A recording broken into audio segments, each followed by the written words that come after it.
I can't tell you how truly pleased I am to be here today, but I have this strange feeling that because I'm wearing a white beard and often sit in the back of the theater, you might think that I can tell you some truths about something. Please try to remember that those are the cheap seats and not Mount Sinai. I think that age and celebrity are often mistaken for wisdom and insight, especially when the burden of common sense is overlooked. Those seats in the back on opening nights are usually occupied by the critics, those wise purveyors of truth who come to these events to offer we mere mortals the benefit of their wisdom and insight, rather like inviting a fairy godmother to a christening. From my point of view, it would be better to have them on closing nights, when they could practice their undoubtable labor for writing funeral orations.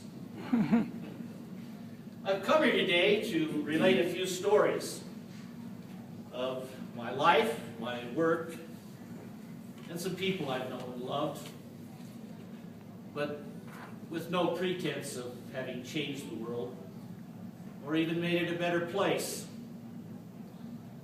I'm neither prophet nor sage, pundit or soothsayer.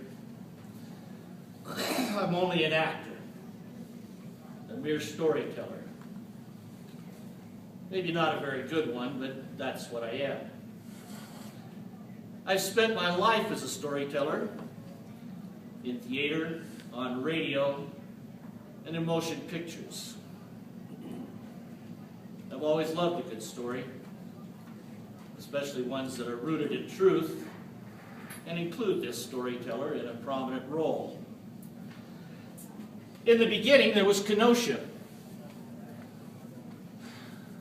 I've never blamed my parents for Kenosha. However, Kenosha has always blamed my parents for me.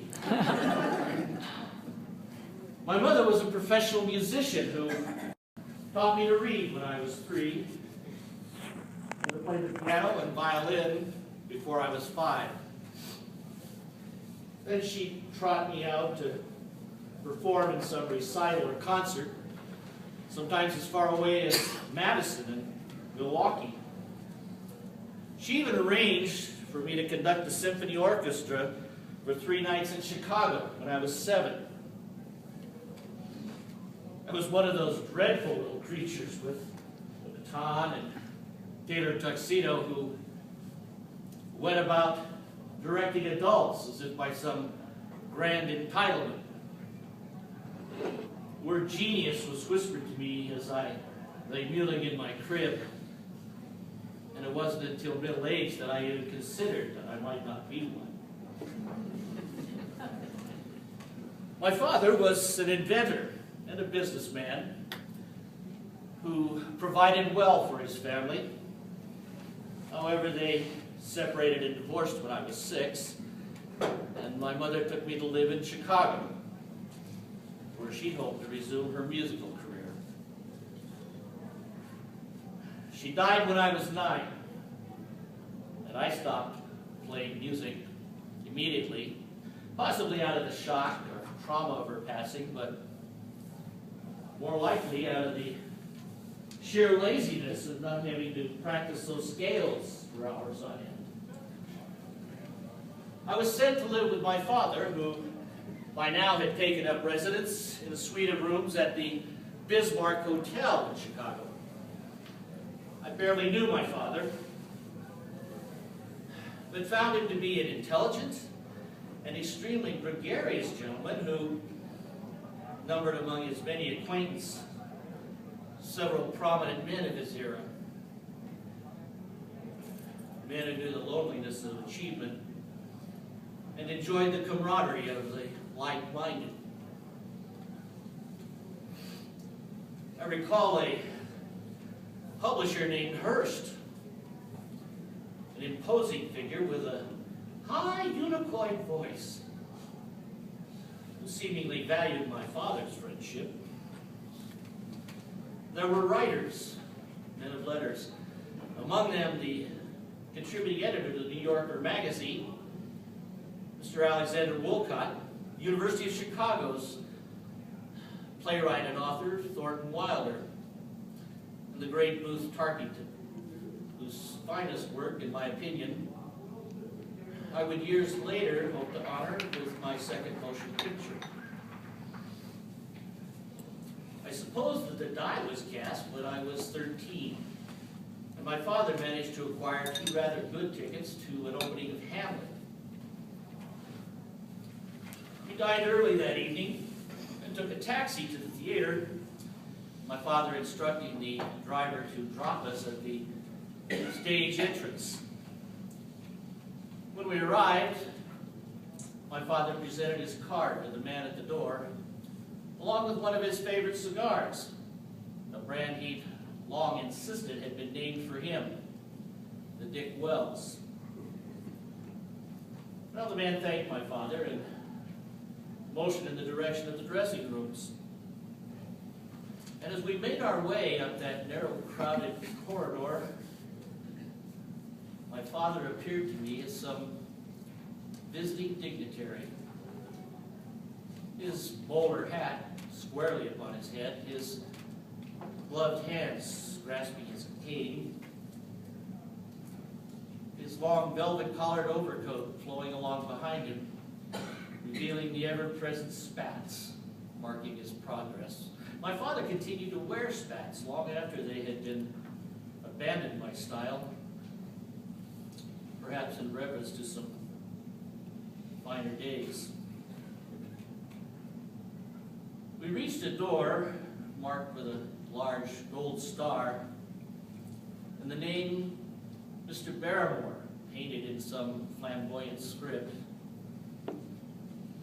Removing his gloves, my father glanced in my direction, a rather sly smile on his face. Then, easing the door open, inside we could see a man seated on a cane chair, dressed in a maroon-colored velvet robe, his back to us, applying makeup in one of those lighted mirrors. When the man caught sight of my father in the reflection, he literally leaped to his feet, and a booming voice announced, "Dick Wells! Why, you old son of a..." Halting at the potentially offensive word, when he noticed me over my father's shoulder, he continued. "Ah," he said, "and with a young lad in tow." My father grasped the great man's hand and replied with Jack. "Jack Barrymore. My, you're looking fit." The two men embraced as if two long-lost brothers reunited at some family gathering after years of separation. As it turned out that night,